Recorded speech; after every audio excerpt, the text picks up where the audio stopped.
Allahumma sholli wa sallim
ala ngaji banyak.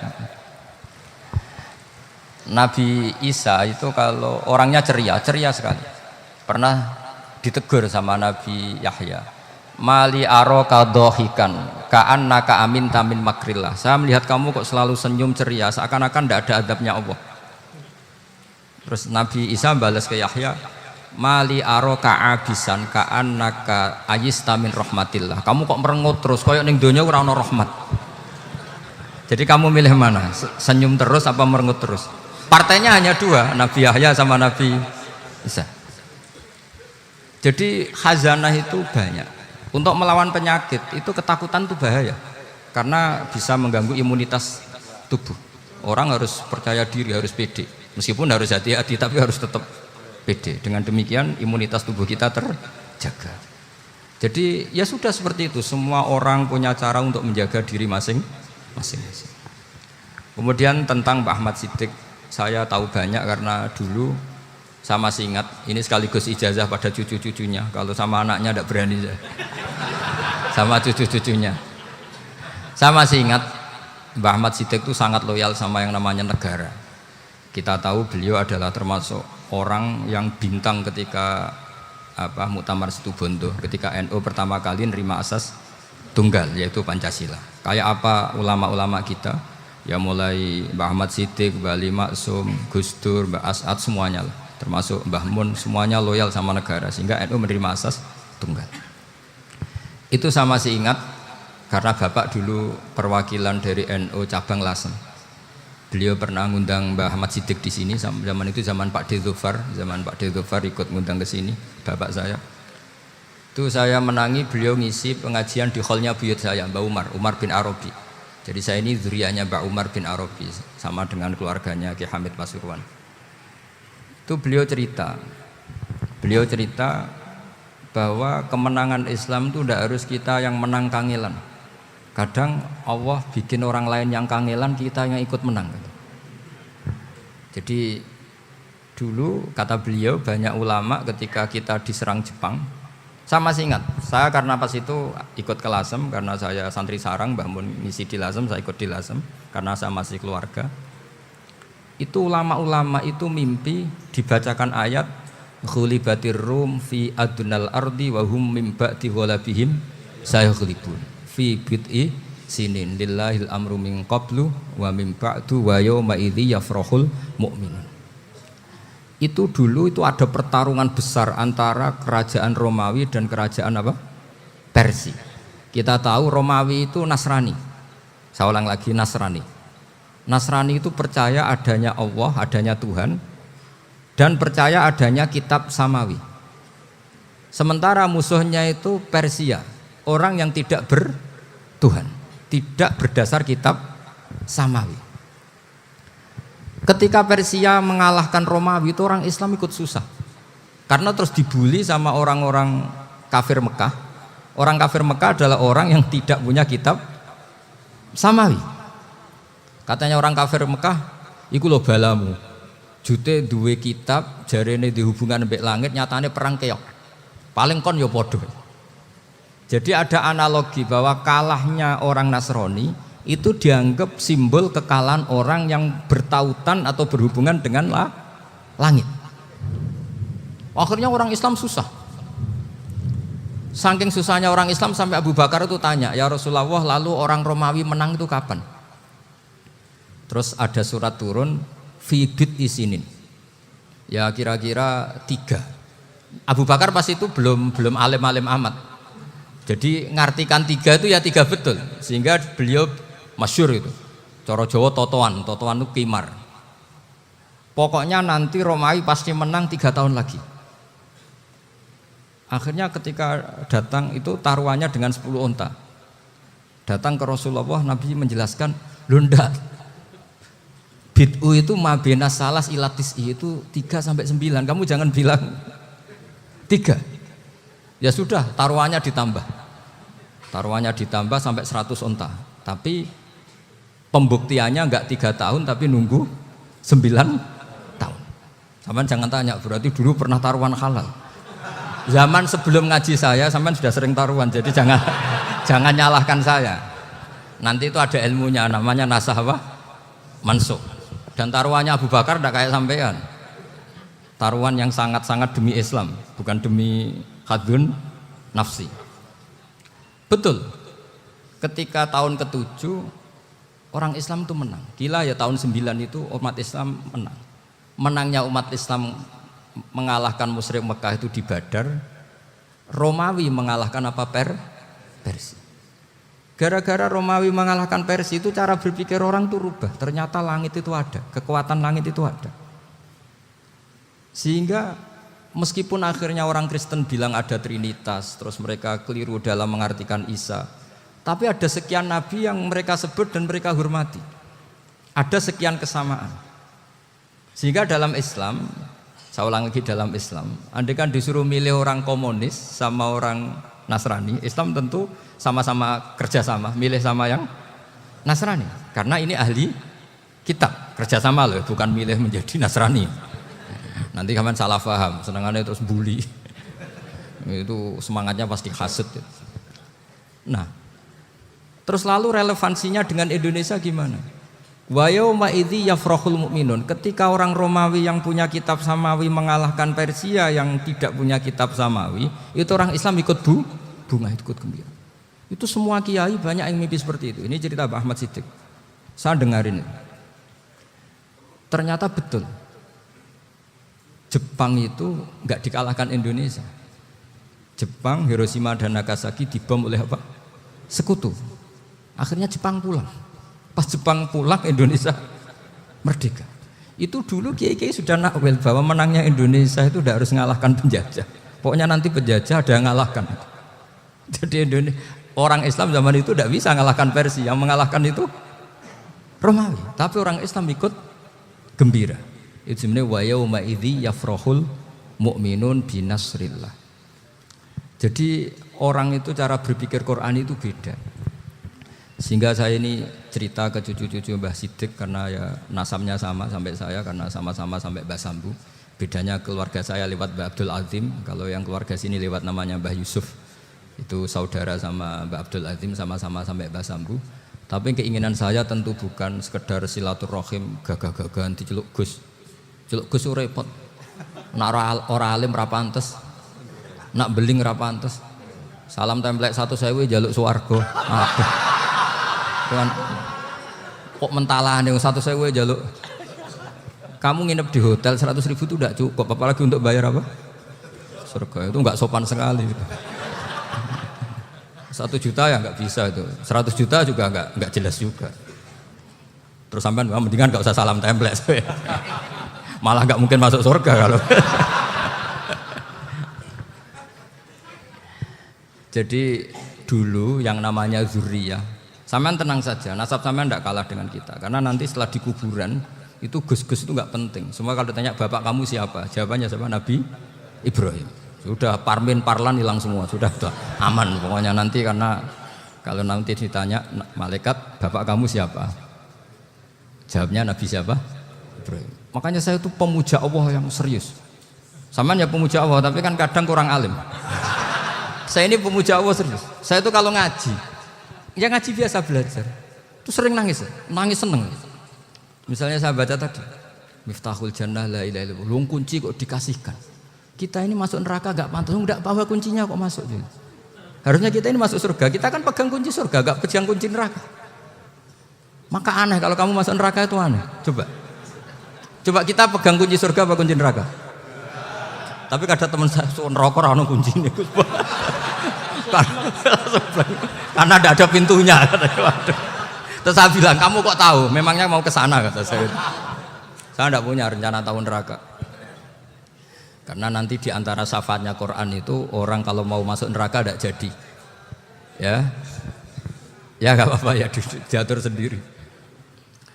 Jadi di antara syafaatnya Quran itu orang nggak jadi masuk neraka. Jadi syafaat itu ada dua, dari neraka diangkat ke surga, dan itu bisa lama itu. Tapi kalau syafaatnya Quran itu yang belum masuk neraka supaya nggak jadi masuk neraka. Karena neraka juga punya aturan, dia juga kena aturan fikih. Jadi, lo betul ini, saya ada guyon. Jadi kena konstitusi apa? Fikih. Sama tak ceritani syafaatnya Quran itu ada orang itu beling itu fasik. Itu dihafal surat Tabarok. Hafal betul.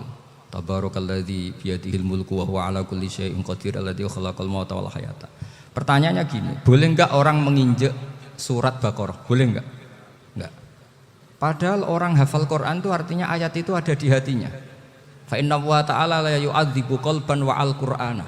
Allah tidak akan menyiksa hati yang menyimpan Quran, yang jadi flash disknya Quran, yang jadi rekaman Quran. Singkat cerita orang ini hafal. Pas ketemu Mungkar Nakir prosedur kan, ini orang fasik mau diantemin sama Mungkar Nakir. Prosedur ya, dia kan prosedur standar. Si surat Tabarok akhirnya menjelma jadi seseorang yang gagah berani. Kamu nggak boleh nyiksa orang ini. Saya ini kalamullah. Kalau kamu nyiksa dia berarti nyiksa saya. Kamu berani sama kalamullah. Wah ya tidak berani jadi Mungkar Nakir. Tapi orang itu nakal, harus saya gebukin. Tapi kata Quran tadi, tapi saya di situ pasti kena saya. Oh debat, nggak ada lajnahnya ini nggak ikut. Kalau Gus Wirjon ikut jadi lajnah. Kalau jadi lajnah pasti kroninan. Kalau santrinya dimenangkan. Akhirnya debat. Ya sudah kita ketemu Allah. Akhirnya Mungkar Nakir sama Quran tadi surat Tabarok datang sowan sama Allah.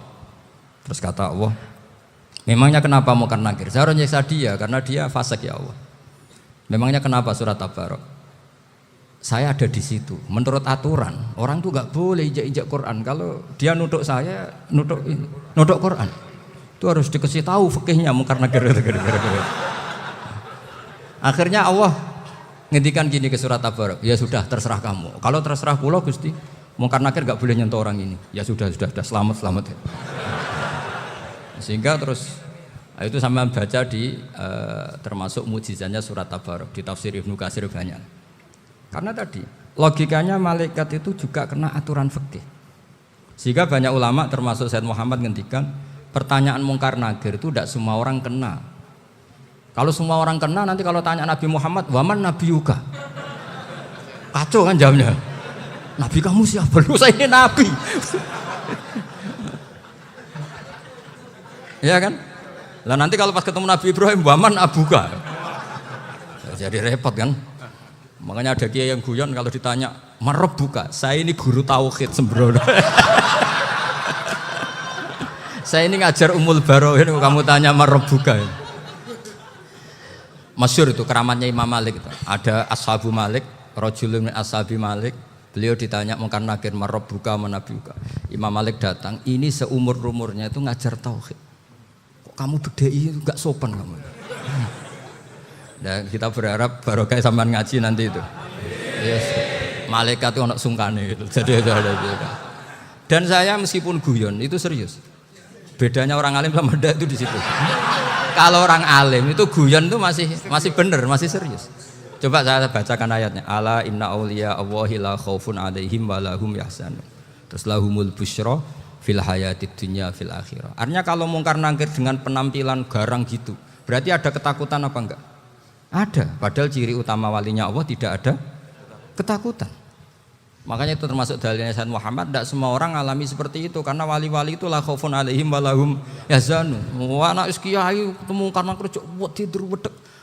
Iku dreseke ora kok pertanyaan tok nak konan santri piye.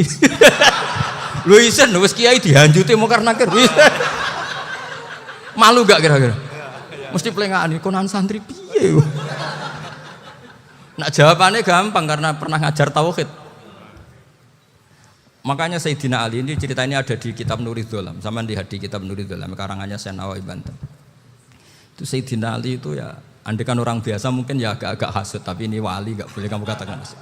Dia itu mangkal sama Umar. Orang kok setiap orang pernah dibentak. Apa dia berani bentak Munkar Nakir? Penasaran dia. Bagaimana kerengnya Umar itu berlanjut enggak gitu kira-kira. Akhirnya minta, ya Allah saya minta kasyaf. Ya karena yang minta Sayyidina Ali karena mau wajah dituruti sama kasyaf. Dilihat Sayyidina Umar pas meninggal itu. Jadi hasud itu ya kadang penting asal baik. Loh betul bahasa Kanjeng Nabi kadang la hasada illa fisnaten. Itu Nabi membahasakan ya hasad. Gus Verson saja yang nafsirkan ghobtoh itu kan gaya-gayanan sebagai ulama. Aslinya Nabi ngendikan itu la hasada illa fisnaten. Ulama yang ganti itu namanya ghobtoh. Wong Nabi sendiri nyebut hasad kok kamu tafsiri ghobtoh. Ya hasad ya hasad. Udah enggak usah ditakwil-takwil pokoknya gitu. Kalau sampean enggak percaya enggak apa-apa. Kok gitu aja kok repot. Karena sampean enggak percaya kemungkinannya dua. Satu enggak ngerti.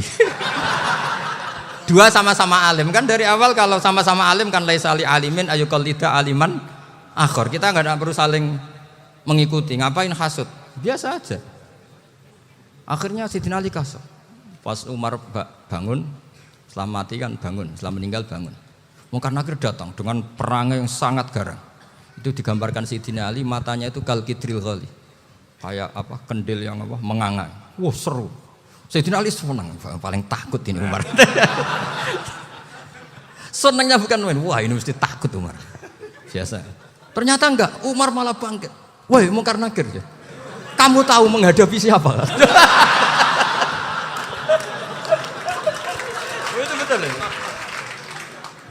Kamu itu menghadapi temannya ahabbal khalqi ilallah. Yang diandalkan temannya bukan dia. Kamu tahu yang kamu hadapi, saya ini teman kekasihnya Allah. Jadi boleh kamu mengandalkan Mbak Virjon. Tapi nanti resikonya Munkar Nakir tanya, itu Virjon siapa? Wah itu masalah kan. Makanya syaratnya wali itu harus ma'rufun fis sama. Di langit sudah populer. Makanya dulu ada orang yang saking seninya Abdul Qadir ditanya apa saja jamnya Abdul Qadir Al-Jilani itu aman karena beliau populer. Makanya program kita harus populer dulu di langit. Nah, itu nanti kalau dicatut oleh santri-santri nggak apa-apa. Kalau nggak populer nanti dicatat, itu siapa? Masalah ini.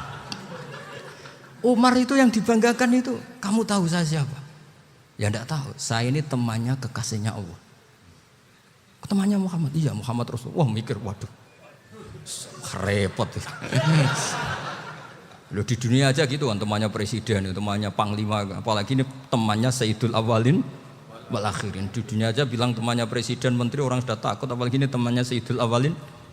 Hanya Munkar Nakir terus konfirmasi sama Allah, gimana ya Allah ini ngadepi. Sebetulnya diandalkan itu temannya, bukan dia. Wah, akhirnya sama Allah dibilang, ya bu, ya sama seorang seperti itu bu yang sopan. Terus semenjak itu Munkar Nakir itu nggak selalu berpenampilan seperti itu, sangat. Jadi semoga itu konsisten sampai nanti. Jadi kamu kalau ingin nggak takut Munkar Nakir, jadi wali dulu. Karena syaratnya tadi hanya wali sing la khaufun alaihim walahum yahzanun lahumul busyra fil hayatid dunya fil akhirah. Jadi orang itu kalau ngaji itu harus khatam. Jangan semuanya kena pertanyaan. Dan kalau semuanya kena pertanyaan nanti repot. Kalau Nabi Muhammad ditanya waman Nabi juga. Nabimu siapa? Lu kan terus jadi aneh. Jadi makanya ngendikane Sayyid Muhammad semua ulama lah, enggak ada am kecuali ditaksis. Kecuali sifatnya Allah. Misalnya bikulli syai'in alim ya benar-benar bikulli syai'in. Tapi kalau am semuanya pasti ada taksis meskipun dalam muhawarah muhadasah biasa. Ya, misalnya contoh gampang istri kamu baru seneng kamu, Mas nak pengen apa-apa iku lapor aku, gak apa-apa Mas. Mesti aku seneng gak sampean lapor. Iku di aku pengen wayo. Wah langsung jare apa wae. Mesti apa wae maksudnya kecuali itu gitu. Padahal kalau ngomong ya Mas sampean ingin apa saja tak dukung. Terus sampean bilang pengen iku wayo. Kira-kira disetujui apa enggak? Sama seperti kita kalau punya teman akrab, wes nang omahku gak apa-apa, anggap ae omahmu dhewe. Terus mlebu-mlebu kamar.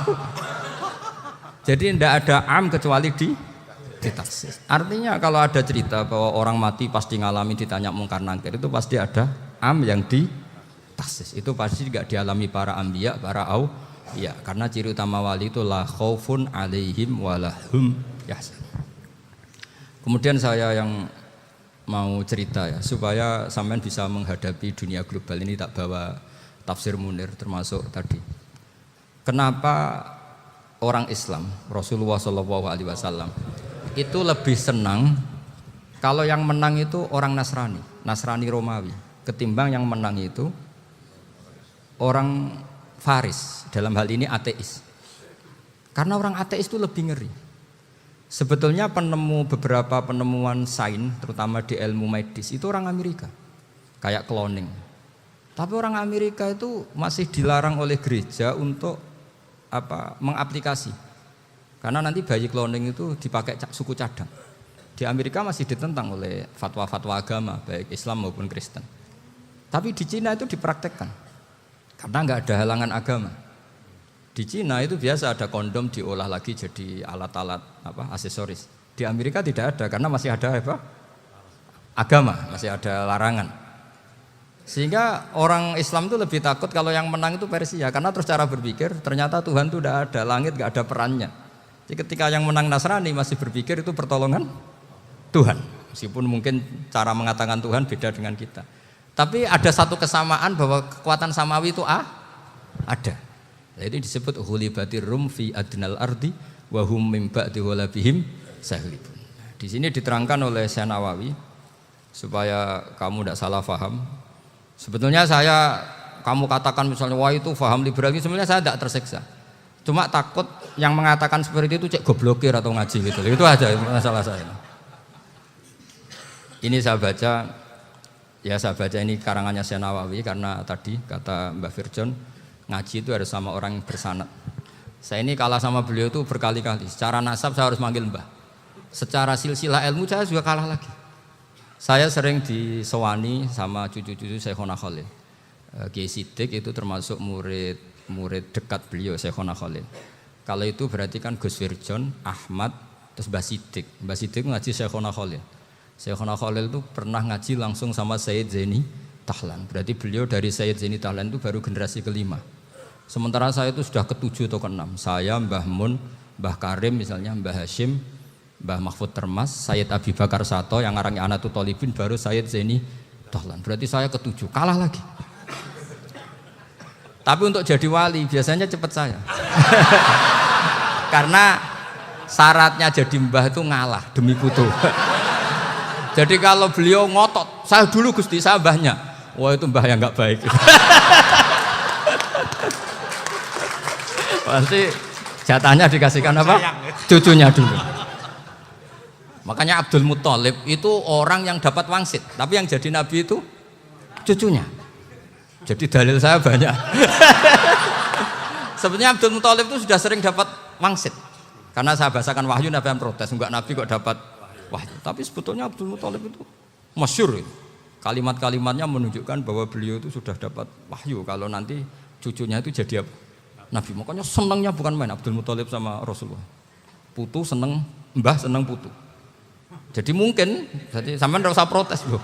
Ya, yang jadi wali kok cucunya. Loh, betul. Dulu Mbah Hamid Pasuruan itu kalau Mbah Ahmad Siddiq ke sana, Mbah Hamid Pasuruan kalau manggil Mbah Ahmad Siddiq itu paman.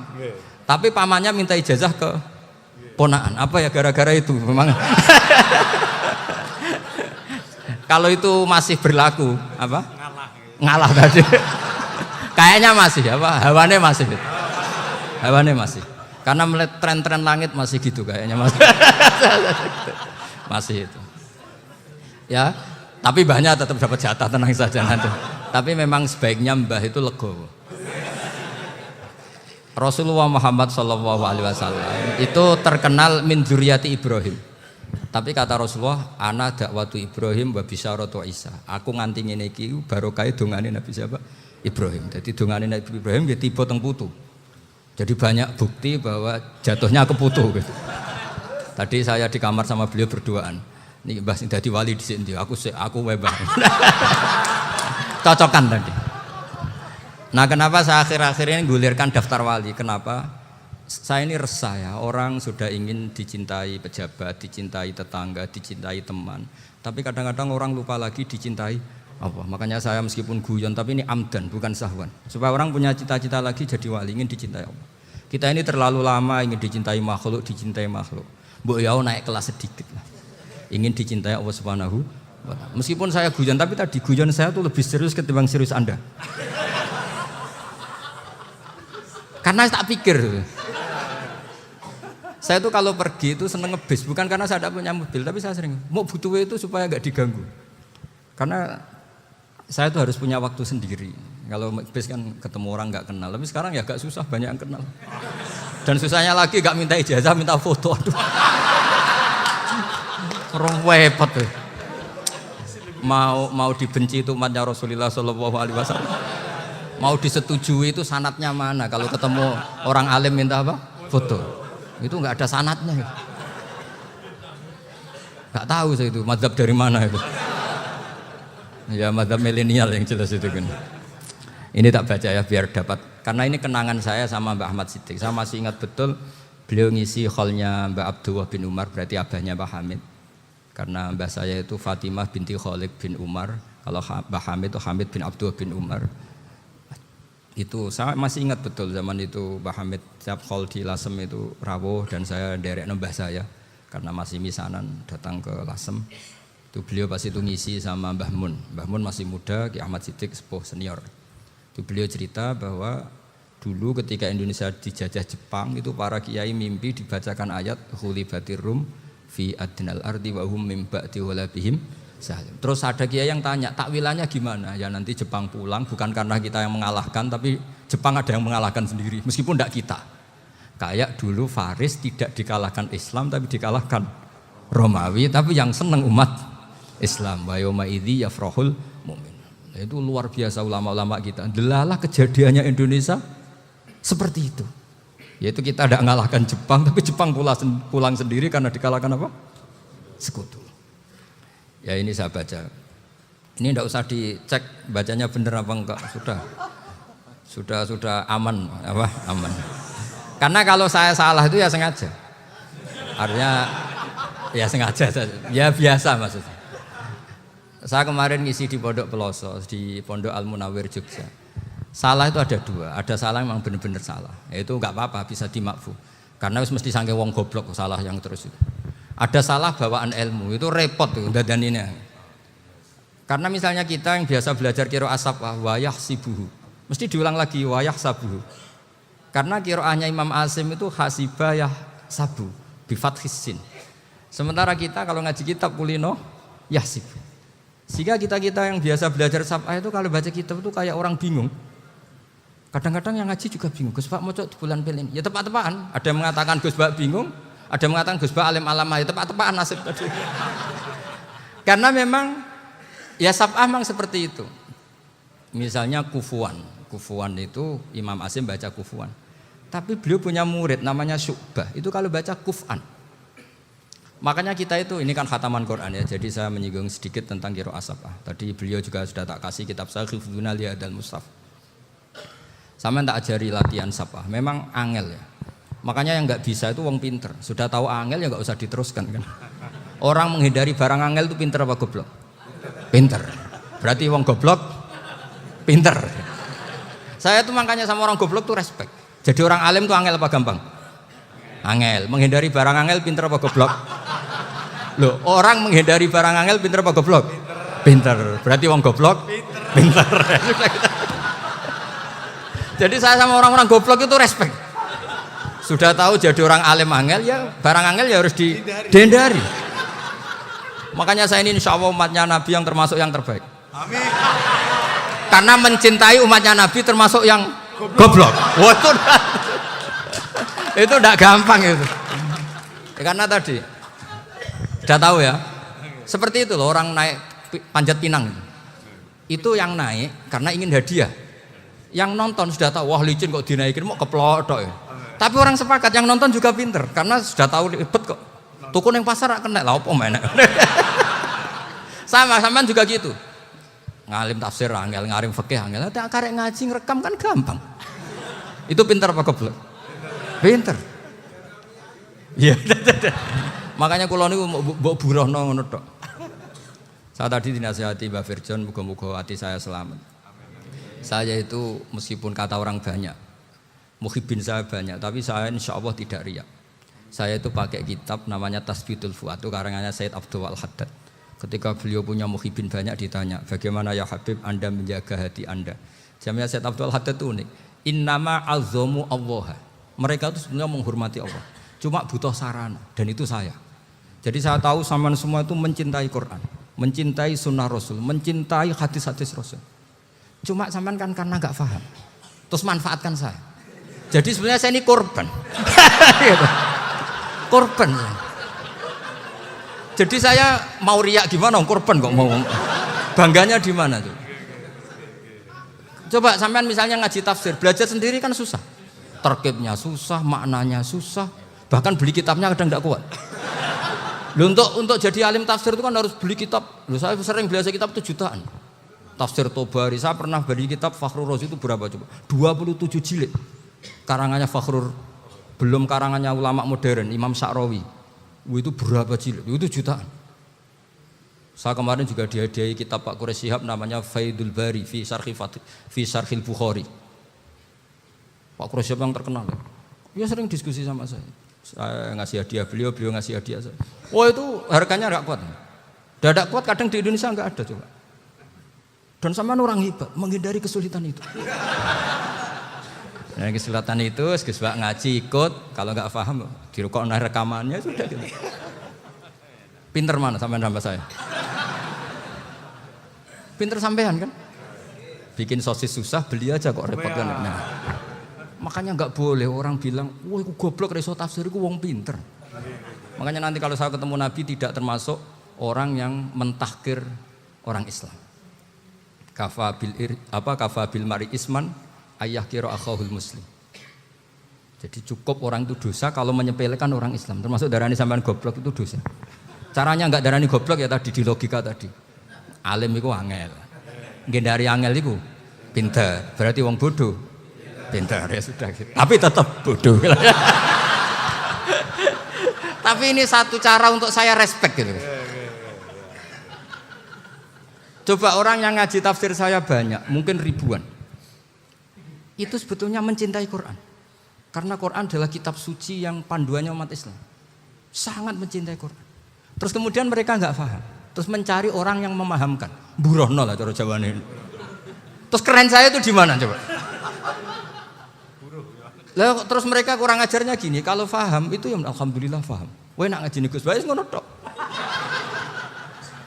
Tapi nek ora paham, ora nyalano akal ya. Mari Gus Bae nerangno cepet mulane gak paham.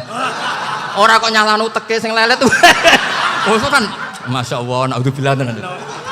Sebetulnya tingkat kurang ajarnya tinggi Gus sebenarnya. Jadi kalau nggak paham itu kadang nggak nyalahno uteke. Kayak mau misalnya, mau mari mikir ra jelas. Padahal misalnya jelas ora mesti paham bodoh. Paham ya? Jadi kata Said Abdul Haddad, innama azzamu Allah. Sebenarnya mereka itu sangat menghormati Allah. Makanya kita nggak perlu mengatakan wasilah itu kafir, nggak akan. Karena orang tawasul sama Rasulullah itu ingin dapat ridhonya Allah lewat orang yang dicintai Allah. Kita mencintai wali sebenarnya, wah itu kekasih Allah. Kita mencintai itu karena mencintai Allah. Sama seperti gini, Kamu mencintai kangkung apa enggak? Sebenarnya sama sekali enggak. Tapi kamu ingin sehat, ada asupan gizi. Kamu ingin tubuh kamu sehat, butuh asupan gizi. Kemudian kamu makan kangkung. Apa terus kamu cinta kangkung? Kan enggak. Cinta kesehatan kamu sama. Orang yang mencintai saya sebenarnya ingin kepuasan rohani. Saya kan termasuk kiai yang torekonya gampang. Ini swarga, kan akhirnya penggemarnya banyak. Coba kalau kamu ini neraka. Wah, jadi sebetulnya Anda mencintai kepuasan Anda sendiri. Nah, saya ini korban. Makanya untuk masuk surga cepat saya, korban itu cepat. Da'watul mazlum la turaddu kan gitu. Laisa bainahu wa bainallah hijab. Jadi saya kalau donga langsung seret langit. Karena mazlum. Saya sinau tafsir itu Pak, sampean bayangkan ada tafsir itu sudah 27 jilid. Sekarang Fakhrul Razi itu bulatnya bukan main. Karena dia ahli filsafat. Bulatnya Masya Allah. Sudah gitu sinau Jalalain kadang dikomen oleh Sawi. Sudah kita percaya Jalalain dibuli Sawi. Percaya Sawi dikandani, oh iku Maliki rasa ribet. Sudah gitu sinau Qurtubi, sinau tafsir Tabari itu susahnya. Belinya susah, belajarnya susah. Padahal saya punya keluarga, punya istri, punya anak. Bayangkan kalau istri saya rewel kayak istri sampean. Wah itu, tapi alhamdulillah enggak. Sama sekali enggak. Allah sudah milihkan, wah ini bahaya kalau punya istri rewel. Imam Sibawai itu kitabnya banyak, tapi yang terbukukan hanya kitab Sibawai. Karena beliau kalau sudah belajar lupa istri. Hanya pas beliau di pasar, kitabnya dibakar semua sama istrinya. Karena dianggap saingannya. Ternyata yang dicerai tidak kitabnya, malah istrinya. Itu Imam siapa? Sibawai. Tapi alhamdulillah kitab saya enggak terbakar, aman. Saya teruskan ya. Jadi untuk menjaga riya dilatih innama azzamu Allah. Sebenarnya mereka itu menghormati Allah. Sehingga wasail-wasail itu sebenarnya enggak pernah jadi subjek, pelaku utama enggak. Tetap Allah. Sebab itu kata Sayyid Muhammad, kamu kok mengatakan wasilah itu kafir itu gimana? Ketika innallaha qad ba'atsa lakum taluta malika. Talut itu ya manusia. PD-nya itu apa? Inna ayata mulkihi ayyatiyakumut tabut fihi sakinatum mir rabbikum wa baqiyatum mimma taraka alu Musa wa alu Haruna tahmiluhul malaika. Jadi beliau PD itu kalau bawa sunduk semacam peti sakti, sing di situ ada baqiyatum mimma taraka alu Musa wa alu Haruna tahmiluhul malaika. Ya kayak semacam jimat. Tapi saya bukan mensyariatkan jimat enggak, karena nanti banyak penjual yang pembohong juga gitu loh. Cuma cerita, kamu tidak usah mengatakan kafir. Dulu Talut PD-nya kalau bawa sunduk semacam peti kesaktian yang di situ ada baqiyatum mimma taraka alu Musa wa alu Haruna tahmiluhul malaika. Sehingga Khalid bin Walid meskipun beliau sahabat dan menyaksikan wajah Rasulullah sallallahu alaihi wasallam, itu bawa sya'aratun min sya'aratihi Rasulullah sallallahu alaihi wasallam, bawa rambutnya Nabi. Perang kemana-mana itu diletakkan di pecinya. Nanti sama tanya lagi, masa pakai peci Khalid bin Walid ini? Wah panjang, sampai itu repot. Sampai tak warai ngaji usul fikih. Usul fikih itu kalau ngaji itu ada istilah tangkihul manat. Ini mestinya wilayah yang kita bisa berdebat sama Mbah Firjon. Dulu itu musuh saya karena saya makili Anwar, beliau makili Peloso. Tapi tahu-tahu kalah tua terus saya mengundurkan diri. Di fikih itu ada istilah, ada tangkihul manat, ada tahqiqul manat, ada tangkihul manat. Tangkih itu kira-kira gini, lafadz hadis itu dibuang sekian. Untuk tahu bahwa itu madarul hukmi. Misalnya gini, tak beri contoh paling gampang. Sama harus paham, kalau nggak paham nggak pinter-pinter. Ja'a a'rabiyun ila Rasulillah sallallahu alaihi wasallam. Ya karena ini menghormati Mbah Ahmad Siddiq, saya orang alim, jadi ngaji ini tetap ada suasana alim. Ya harus ada suasana alim. Nggak perlu jadi orang alim tadi, susah. Sudah ngedari susah itu pintar. Sudah itu aja. Jadi orang alim susah, ngedari barang susah pintar. Berarti orang tidak alim pintar. Nah, meskipun tetap sudah itu pegangi sampai mati nanti. Loh, jadi orang alim itu repot. Itu kata Imam Ghazali, kalau orang alim kalau mau masuk surga itu sama Allah nggak boleh. Kif, kamu nggak boleh langsung masuk surga. Coba cari umat kamu, syafaati dulu. Nah, saya takut nyari sampean nggak bisa kembali. Saya tidak punya rencana itu. Pokoknya mau masuk. Golek sampean kuaduan. Aduan balik raroh dewe, repot nanti saya. Berat jadi orang alim itu berat. Ya saya teruskan ya. Ada tangkihul manat. Ja'a a'rabiyun ila Rasulillah sallallahu alaihi wasallam. Faqala ahlaktu wa ma ahlakaka qal waqatu imraati fi nahari Ramadan. Ya cerita saya ini rusak ya Rasulullah. Kenapa? Karena saya menjima istri saya fina hari Ramadan. Terus kata Nabi, kamu harus bayar kafarah. Napa Nabi kafarah? Puasa 2 bulan. Wong baru 1 hari aja terjadi gitu kok disuruh puasa 2 bulan. Ya tidak kuat ya Rasulullah. Baru berapa hari saya puasa aja kecelakaan seperti itu. Apalagi kalau sampai 2 bulan. Tidak ya Rasulullah. Ya sudah kalau gitu kamu pertama ngasih makan apa? Itku rokobah kan pertama merdekakan budak. Tapi kan sekarang nggak ada budak makanya terus sekarang langsung puasa. Wah ini nggak bisa semua. Ya sudah ngasih makan orang 60. Kasihkan siapa ya Rasul? Ya orang fakir. Saya ini paling fakir. Di kampung saya ini orang paling fakir. Jadi mulai dulu orang fakir itu hubungan suami istri itu paling lancar mulai dulu. Makanya orang fakir itu anaknya banyak. Karena hiburannya hanya itu. Wong Ramadan aja. Coba mau ke ATM nggak punya uang, mau antri di bank nggak punya, mau apa coba? Itu mulai dulu. Ini sanatnya mutasil. Wah, akhirnya sudah sanksinya kan tadi ya itqu raqabah atau puasa 2 bulan berturut-turut atau ngasih makan 60 orang miskin. Lalu kata ahli usul fikih, kata A'rabi dibuang, nggak menjadi catatan hukum. Orang kota pun kalau melakukan itu juga kena sanksi yang sama. Imro'atau juga dibuang. Andai kan itu dilakukan untuk amatnya juga ketentuannya sama. Nah sekarang perdebatan antara Imam Syafi'i dan Imam Malik begini. Sekarang pertanyaan gini, jima istri itu hukumnya boleh apa haram? Boleh kan? Lalu kalau ada orang tanpa udzur kemudian makan siang-siang, cara Imam Malik hukumnya sama, harus kena sanksi yang sama. Karena sama-sama hadku hurmati Ramadan bi ghairi udzrin syar'iyyin.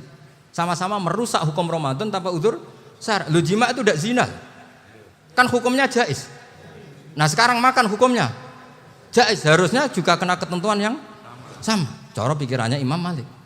Nah, alhamdulillah Imam Syafi'i enggak setuju. Wah, cara setuju repot. Bahkan orang-orang Syafi'i sudah punya khilaf, kalau gitu minum dulu. Iya, biar enggak kena. Iya, biar iftarnya pakai minum. Setelah minum baru jima kan. Ini sudah menyiapkan khilafnya. Ini khas Syafi'i ini, bongsong rekayasa hukum. Nanti bisa belajar jauh cara ngakali hukum. Makanya guyonan yang masyhur Gus Dur itu gitu. Ada seorang kiai atau Gus lah, ya punya salah, namanya manusia kan punya salah, entah cangkruk entah apa, pokoknya punya salah. Ada wartawan yang ngiranya semua kiai itu orang suci, sehingga tanya sama Gus Dur, Gus itu ada kiai kok, ya pokoknya salah lah. Tapi jangan bayangkan dosa besar, enggak, kecil-kecil aja. Itu gimana itu? Padahal kiai kan orang suci. Jawabnya Gus Dur lucu. Ya justru yang boleh salah itu para kiai. Kalau kamu nggak boleh. Loh kok bisa Gus? Karena mereka tahu caranya tobat. Repot. Kalau kamu nggak tahu caranya. Sama pelanggaran hukum itu ya harus pakar-pakar hukum. Ya. Itu yang tahu caranya rekayasa. Kalau kamu ya kena pasal kan ya. Jadi kamu jangan niru saya ini punya sekian cara untuk kembali. Nah itu namanya khilaf. Makanya kata Sayyid Muhammad, kamu tidak usah anti khilaf. Karena Abu Hanifah itu membolehkan khilaf, kitabul khiyal. Yang penting kamu soleh dulu. Setelah soleh nanti Allah maklumi. Soleh dulu, syaratnya soleh dulu. Kalau tidak soleh jangan. Contohnya gini, ada orang mau puasa lemes sekali, mau makan. Gampang. Kalau langsung makan kan kayak hadku hormati Ramadan biwari udrin sarian. Aku langsung mau jembera sowan Mbah Firjon. Sudah status saya apa? Musafir. Ya sudah, berangkat aja sampai Tuban makan. Nanti kalau nggak jadi ya nggak apa-apa sudah. Kan mulai pergi sudah musafir. Saya tidak tahu nanti malaikat tertarik gebuki nggak tahu. Tapi itu ada khilafnya. Asal soleh lah. Karena kata Sayyid Muhammad dan semua kitab mengatakan itu. Kalau sampean nggak tahu ya kebablasan. Nabi Ayub, nabi yang terkenal Gudiken itu siapa? Ayub ya. Nah, itu yang Israiliyatnya akan seru lah. Gudiken dikukur bek kreweng itu terlalu lah kalau itu. Untuk kreweng konti ning Arab ora ono kreweng itu sudah masalah itu. Singkat cerita, Nabi Ayub ketika diasingkan kaumnya itu kan nggak punya sumber makanan. Lah orang lelaki itu mulai dulu egois. Istrinya Nabi Ayub itu cantik sekali, udah cantik, rambutnya bagus. Makanya kamu nggak usah tanya kenapa istrinya Kiai banyak yang cantik. Ya, warasatul anbiya, nggak boleh gitu. Kalau nggak cantik ya warasatul anbiya dari segi balak. Istrinya Nabi itu semuanya cantik. Nggak usah tanya sebabnya apa, pokoknya gitu, semuanya cantik. Singkat cerita, beberapa kali istrinya Nabi Ayub itu kerja demi bisa nafkahi Nabi siapa? Suatu saat itu tidak ada pekerjaan yang cukup untuk beli roti. Satu-satunya peluang dapat rezeki itu putrinya raja itu rambutnya berondoli. Terus ada sayembara siapa yang rambutnya bagus mau dibeli. Sampai rambutnya istrinya Nabi Ayub itu dijual.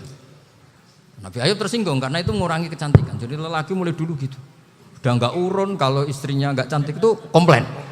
Itu khasnya lelaki. Jadi kalau kamu gitu ada sanadnya juga, tenang saja ya. Komplain ya pegawaian itu. Saking mangkelnya Nabi Ayub terus ngendikan la adriban naki mi'ata sautin. Kamu akan saya pukuli dengan mi'ata sautin atau dengan 100 cambuan. Atau mi'ata dikhtin atau mi'ata apalah sesuai konteks zaman itu. Engko nak muni pecut tuku konti kok ribet lagi. Singkat cerita akhirnya ketahuan bahwa istrinya menjual itu demi Nabi Ayub. Allah enggak ridho kalau kekasihnya yaitu istrinya Nabi Ayub wis perjuangan kayak gitu malah kena hukuman. Tapi Allah juga enggak ingin kekasihnya yang bernama Ayub melanggar sumpah. Padahal beliau sudah sumpah wallahi demi Allah nanti tak pukul dengan 100 kali. 100 kali dengan lidi lah misalnya, contoh yang gampang tuh lidi. Akhirnya sama Allah dikasih satu solusi. Wa khud biyadika dikhsan fadrib bihi wala tahnas. Ya sudah, lidi itu ikat jumlahnya 100. Terus pukul sekali saja. Anggap saja sudah 100. Iku pangeran sing wari ngakali ngono iku pangeran. Tapi syaratnya soleh. Syaratnya soleh. Jadi kalau kamu anti khilaf berarti anti ajarannya Allah di ayat itu. Wa khud biyadika dikhsan fadrib bihi wala tahnas. Itu dulu ada, ini cerita di Ithaf. Ini cerita terakhir, ini sudah, sama jangan nama sudah. Terus pengumuman tadi, yang enggak pernah sepuh ngutang saya itu haram tadi. Karena tadi saya punya kewajiban di rumah yang bisa menggugurkan ya kewajiban yang lebih besar. Lebih besar itu ya tadi, bisa pernah guru, pernah sepuh. Yang jelas enggak umur. Umur sampean menang kabeh tuh. Tua-tua ini serepot itu. Ada raja itu ganteng kaya, senengannya nikah perawan cantik. Itu semua kampung mesti kenal. Mungkin digilir atau gimana pokoknya. Suatu saat ada pemuda suka sama perempuan yang di kampungnya, cantik sekali. Kemudian pemuda ini ternyata pekerja di kerajaan itu. Tiap hari ditanya, wah itu yang di kamu yang cantik siapa? Mau saya nikahin gini. Wah bahaya ini saingannya raja. Jadi yang dibidik pemuda tadi itu saingannya. Si raja ini orang yang namanya raja kan gengsinya tinggi. Kaifatang kihuha wa qatra itu qad qabbalaha rajulun. Kok mbok nikah piye? Saya tuh pernah melihat dicium lelaki. Wah, gak mau. Gak gelem wis kadung ditambung lan wa qad qabbalaha rajulun. Saya pernah melihat sendiri qabbalaha rajulun, dicium oleh lelaki. Wah, sudah gak minat raja langsung gak keren. Suatu saat pemuda tadi nikahi perempuan itu. Rajanya marah-marah, kamu lelaki gak punya harga diri gini. Gak punya selera, gak punya harga diri, sudah pernah dicium orang kok tetap dinikah.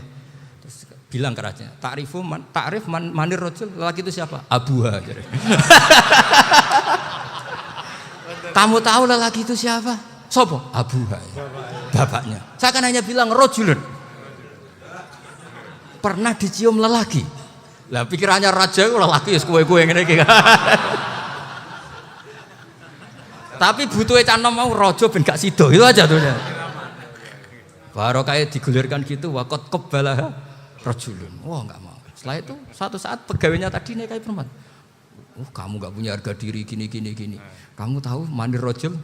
Abuha. Wah nak ngono aku gak apa-apa. Lah monggo sakniki wis bojo kula. Ora trimo wis diambung wis macam-macam. Lah itu namanya khilah. Apa? Khilah. Kalau di Balawa disebut tauriyah atau apa. Tapi saya tidak ngajari sampean seperti itu. Sudah pinter sebelum saya ajarin.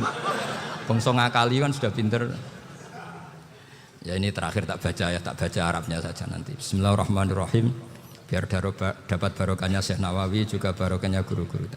Bismillahirrahmanirrahim. Wasababu nuzuli hadil ayati annahu kana baina farisa war rumi qitalun wa kanal musyrikuna yawadduna antaghliba farisu ar-ruma. Di anna farisa kanu majusiyan ummiyin wal muslimuna yawadduna ghalabatar rum ala faris liqaunihim ahla kitabin.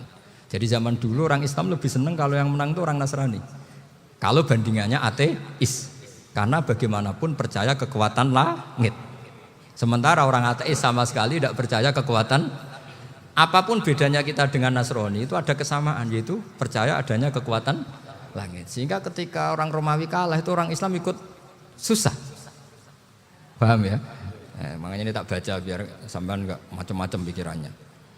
Fab'atha Kisra saat terusnya, ya pokoknya seperti itu. Akhirnya Rasulullah SAW berdoa lebih senang yang menang itu Rom karena ahli kitab.